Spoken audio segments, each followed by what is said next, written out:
Ete nga may dagkel, kan magpakaro, di kinapanglaw. May sangag sapa, nagsarag na yung gutyonggo, na protektor tuweteng, ken Goryo Caldero, sa Jai Bulaan. Ket kinunaning gutyonggo, ken ni Goryo Caldero, Ang gagda nagbot, na-ready ka para demon.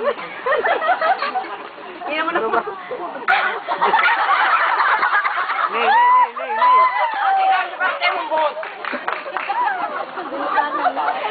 ket bay tamit lang agkata, nadamakag pagpataya, niinggap lang gana, sa dagiti susunod.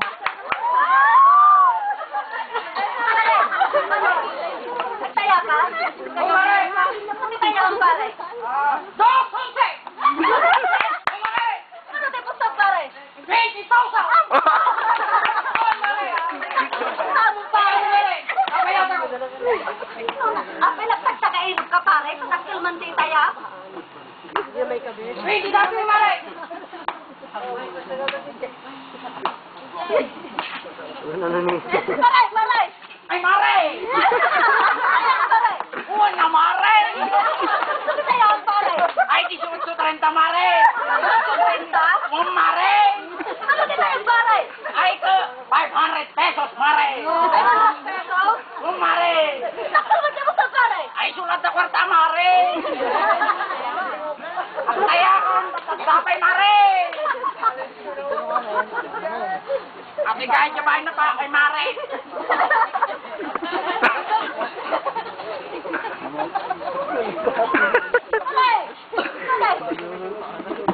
Taya ka mare? Ano di tayo ang mare? Dos once? Ano di tayo ang mare? Lima gasol? Takil man di tayo ang mare? Pero sinait na sila. May tinagan na. Saya lah katapat sa pulan dahil ito. Uy, kayong nagdang tayong takilan sila puro siyento. Alam kamot ko na nangaba. Nung mga tapat sa pangaba ka. Natakil mo na natin ba? Ay, barato. Iti sakday pangal daw, agmil ngilangil ni Carving Shuding, kaya nagmakapungtot, anapan si Balay, si Gayem na, nanitibosyo. Gapo sa Wag, pare! Kami, ang mga katama na hindi nagtaya, sinumero, pare! Malas! ket kalpasan nga nagsalsarita ni Carving Shuding, kaya ni Gayem na nga diborsyo, nagawid na rod ni Carving Shuding nga pupungtot, kaya tijay Balay da, Apo na pa nagpagleto yan!